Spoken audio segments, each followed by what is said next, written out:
dia amin'izay atrehantsika ankehitriny ny tontolo izay isian'ny fahatsaram-panahy, ny faharatsiany, ny fahalovany, ny fialonana, ny vololona ary hanao ratsy sy ny faharatsiana isan-karazany. Izany dia hitantsika ao anatin'ity bokin'ny Romana ity raha mijery isika ny toko voalohany ny andinin'ny fahasivy amby roapolo sy ny andinin'ny fahatelopolo. Ny alohan'ny hijerevantsika nyity pelokopa anjarantsika ity dia hijery fohy sady tsotra ny manodidina na ny akapobean'ny bokin'ny Romana isika. Araka ny Romana toko voalohany ny andinin'ny voalohany dia i Paoly apôstôly ny mpanoratra izay milaza fa voantson'i Kristy ho apôstôly ary voatokana ho amin'ny filazantsara n'Andriamanitra. Izany dia efa mampiseho mazava tsara fa izao tsy mandeha amin'ny herin'ny tenany izy na amin'ny fahalalany fa ny votoaton'izay hevitra tia ho lazaina amin'izany fiangonana anoratana izany dia mifototra ao amin'ilay fiantsoan'Andriamanitra samirery amin'ny apôstôly voatokana ho amin'ny filazantsara n'Andriamanitra azy.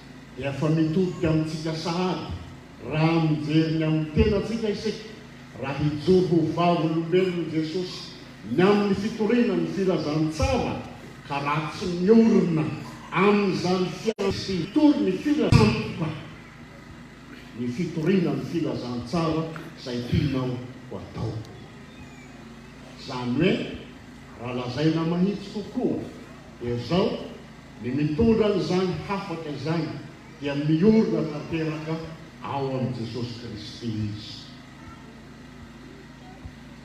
Araka ny mpandinitra maro dia mety tamin'ny fiverenan'i Paoly ho an'i Jerosalema tamin'ny dian'ny faharoa itondrany fanampiana ho an'ny kristianina tany Jerosalema no anoratany amin'izao epistily izao araka ny Romana toko fahadimy ambin'ny folo ny andinin'ny fahadimy amby roapolo ka hatramin'ny fahavalo amby roapolo. Izany hoe eo anelanelan'ny taona fa enina amby dimapolo sy fahafito amby dimapolo teo izany. Ny foto-kevitra misongadina izay azo amin'ntinana n'ity epistily ity dia ny amin'izao hoe fanamarinana eo anatrehan'Andriamanitra sy ny fiainana ho an'ny tsiraray sy ny fiangonana eo amin'ny fiarahamonina. Izao ny fantaniana azo apetraka manoloana amin'ity epistily Romana ity. Ahoana no azahoana fanamarinana eo anatrehan'Andriamanitra? Ahoana no azahoana fanamarinana eo anatrehan'Andriamanitra? Ny fomba nazavana azy dia izao hoe ahoana moa no andraisan'Andriamanitra azy indray ho ao amin'ny ankohonana? Ahoana no andraisan'Andriamanitra antsika ho ankohonana? Ary raha Andriamanitra manontany ny olona hoe nahoana no ampidiry ako an-tranoko indray ianareo? Izany hoe inona no azonao ambara hamarinina ny fidiranao ao amin'ny ankohonan'Andriamanitra? Toy isika manontany namana manao hoe fa inona ny antongavanao eto? Na hoe maninona eto ianao?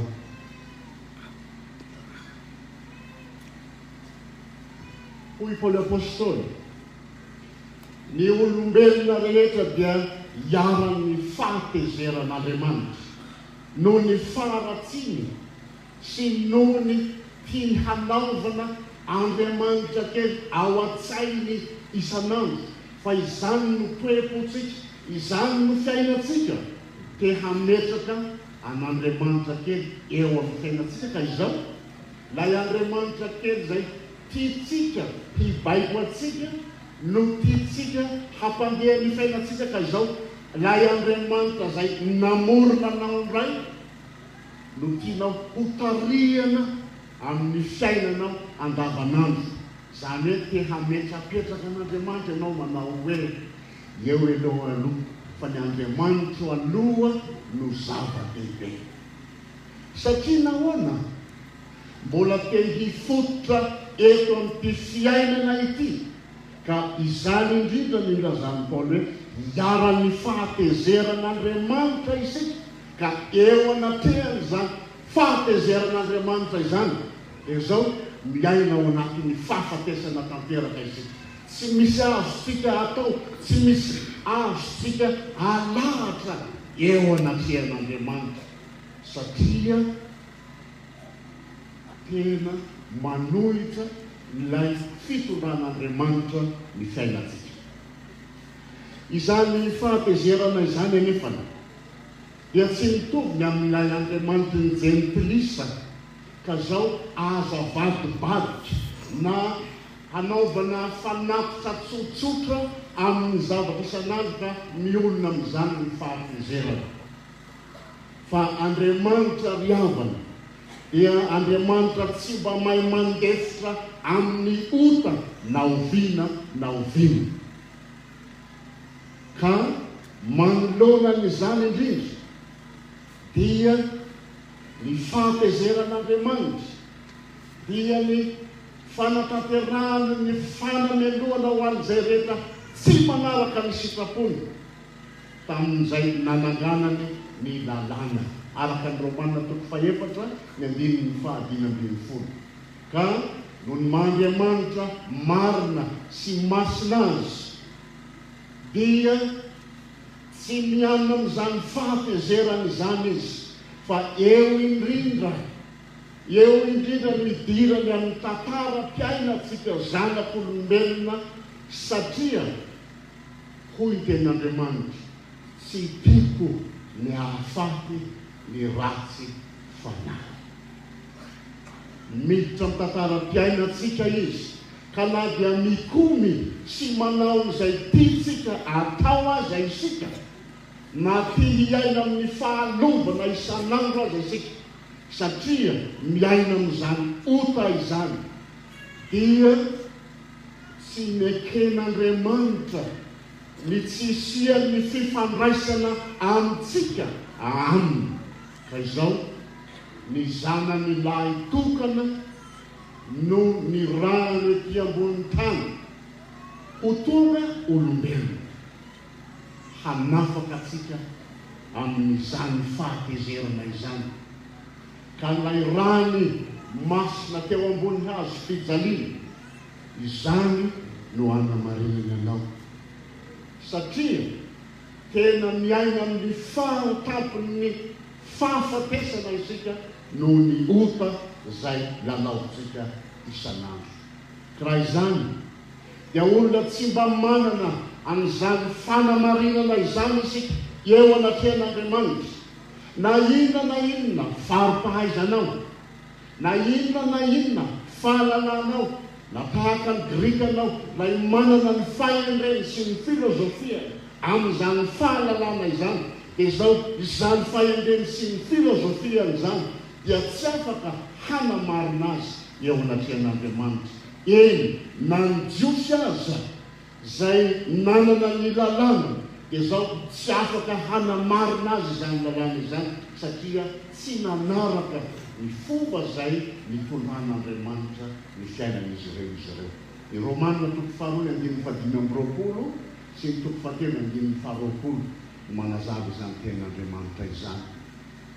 Ka eo indrindra no mahatonga atsika mahazo an'izao perikopa izay anjarantsika eto izao, fa ny perikopantsika izay anjarantsika dia izao ny fanamarinana amin'ny finoanan'i Kristy avy amin'Andriamanitra, dia izany no handraisan'Andriamanitra ny mpanota noho ny fahasoavan'Andriamanitra irery any. Noho izany dia miorina ao amin'ny fitiavan'i Jesosy Kristy izay nandatsaka ny rany teo ambony hazo fijaliana sy ny fitsanganany tamin'ny maty, izany no hanamarinana atsika fa tsy ny fahaizana amampahalalatsika. Koa ny fahafatesan'i Jesosy teo ambony hazo fijaliana sy ny fitsanganany tamin'ny maty dia mampiavana atsika amin'Andriamanitra ray. Ny olona tanteraka ilay Andriamanitra raitsika satria ilay rany Jesosy teo ambony hazo fijaliana izany no nampiolona azy.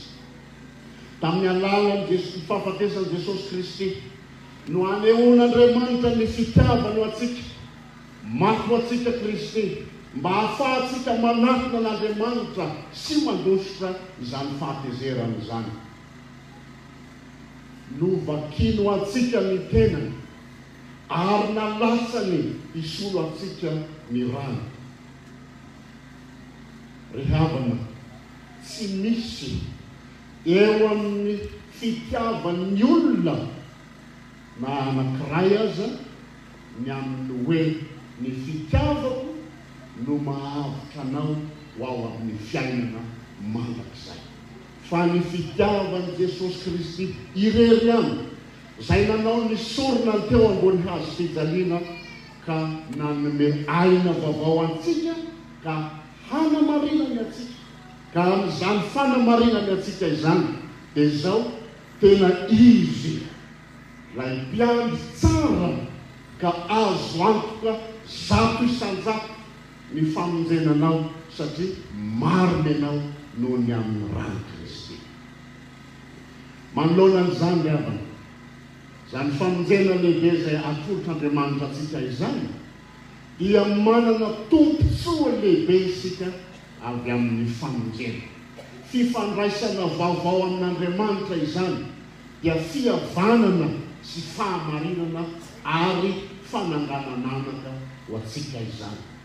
Fampihavanana no mahatonga an'ilay fihavanana. Milaza ny fanorenana indray amin'ny fifandraisana rotota izay tsy mifanaraka Andriamanitra amin'izany. Fa izao na ntsony hoe havana ianao na dia fahavalo azy, na ntsony hoe olony ianao na dia natao hoe tsy olony intsony azy, satria ny rany masina dia ny rany Jesosy no nampihavanana atsika. Noho izany tsy misy fihavanana amin'Andriamanitra ivelan'ny fahafatesany Jesosy Kristy ry havana. Izany no mahatonga atsika midododo mitady famonjena amin'izao fiakarantsika mitombo masina izao. Mampahatsiaro atsika izany tenin'Andriamanitra izany ny amin'ny hoe ny rano masina sarobidy no namonjena atsika. Tsy fahaizanao zany, tsy fahalalanao zany. Ny fahamarinan'Andriamanitra dia miteny ny fahamarinan'Andriamanitra omeny ny olona ihany koa ka mifototra ao amin'ny rano Jesosy Kristy zany izay ho fanesoran-kelika ho anao manontolo. Ary izany lay fanekena vaovao izay nolazany Jeremia mpaminany. Raha mijery an'izany isika amin'ny Jeremia toko faha 1:30 ny andininy fa 4:20 ka hatramin'ny faha 1:30 dia zao no voasoratra amin'ny andininy farany ao: tsy ho tsaroko intsony ny helony ary avelako helony. Maneho antsika zany ravana fa ty Andriamanitra izay mizara ny fahamarinana ho antsika ity dia zao tsy mitabidy ny faratsinao fa ny zava-dehibe aminy dia zao ny andraisanao tolo-botsitra ny famonjena izay atolony ho anao. Riavana mampitodika atsika ho ao amin'Andriamanitra izany teny izany satria tsy sitrany ny hahavery anao ny hizary izany famelan-keloka izany. Izany ny tena vaindohan'ny raharan'Andriamanitra amin'ny fiainanao ary efa nohamarinina izany tamin'ny nandraisanao ny tena mandrahany androany teo amin'ny alitaramasina ka nitenenany hoe ity ny tenako izay omena ho anareo, ity ny rako izay alafaka ho anareo ho famelan-keloka. Manaraka izany ny tombontsoa izay raisitsika ao amin'izany famonjena omen'Andriamanitra antsika zany ry havana dia ny fanangananana izay setry ny fanandevozana izay eo ambanin'ny lalàna ka amin'izany isika no ny famonjena lehibe izay ataon'Andriamanitra ho atsika dia fananany feno, tsy zaza sary fa tena zaza natsangana ho mpiara-mandova aminy ao amin'ny fiainana mandrakizay noho ny amin'ny rano Jesosy Kristy izany miavana. Eto ampamaranana dia aoka isika hifaly amin'ny fanantenana noho ny voninahitra Kristy, satria tena azo antoka ny ho avitsika, satria eo ampelantanany ny fiainantsika manomboka anio, satria tena efa nofafany tanteraka, tsy misy intsony ao amin'ny bokin'ny fiainana ka voasoratra hoe ranona tsy izy, fa ianao rehetra izay nandray an'izany tenany sy ny rano izany dia hoy izy hoe izay mihinana ny nofoko sy misotro ny rako no ka tsy zaza sary ianao amin'izany, ianao manana ny fiainana mandrakizay izany, fa tena zaza natsangan'Andriamanitra tamin'ny rano Jesosy Kristy ka miara-miombonantoka aminy ao amin'ny fiainana mandrakizay. Aoka isika rehetra hametraka an'izany fanantenantsika izany ao amin'ny Kristy, ka izao hibanjina ny zavatra ho avy, ka tsy hanatena ilay zavatra izay miseho ivelany fotsiny, mitondra ho any amin'ny lala mitodona ho any amin'ny fiainantsika, fa hibanjina ny hazo fijaliany Jesosy Kristy izay nomboana teo ambony hazo fijaliany, fa tsy voatanana izany fahafatesana izany, fa nitsangana tany maty ka manamarina anao zato isanjato. Rihavana ambarany tompo aminao anio, fa izy lay mpiandry tsara, mpiandry anao ka manamarina anao zato isanjato. Azo antoka izany, noho izany tsarovy fa eo ampelantanany ianao, ka iza no harombaka anao? Tsisy harombaka anao intsony. Fa raha andeha hody ianao, satria efa miatombotra ihany zao ny fodintsika, dia hoy ny tenin'Andriamanitra izay voasoratra amin'ny Ezekela 37:20, ny andininy 5:30, tapa ny farany indrindra ao rehefa hiditra ao amin'ilay tokantrano izay misy anao ianao, hiditra ao amin'ilay tokantrano izay fonenanao ianao, dia hoy ilay tenin'Andriamanitra manao hoe ny anarany tanàna hatramin'izay andro izay dia Jehova no ao aminao izy, ao aminao mandrakizay, tsy hanary anao fa hiazona anao hatramin'ny anio ka ho mandrakizay. Voninahitra leo an'Andriamanitra ray zanaka fanahy masina izay azy hatramin'ny talohandrindra ka ho mandrakizay. Amen. Raiso ny fitaina. Ny fahasoavan'i Jesosy Kristy Tompo, ny fitiavan'Andriamanitra ray, ny firaisana avy amin'ny fanahy masina ho amin'ny rehetra ny hatramin'izao ka ho mandrakizay. Amen.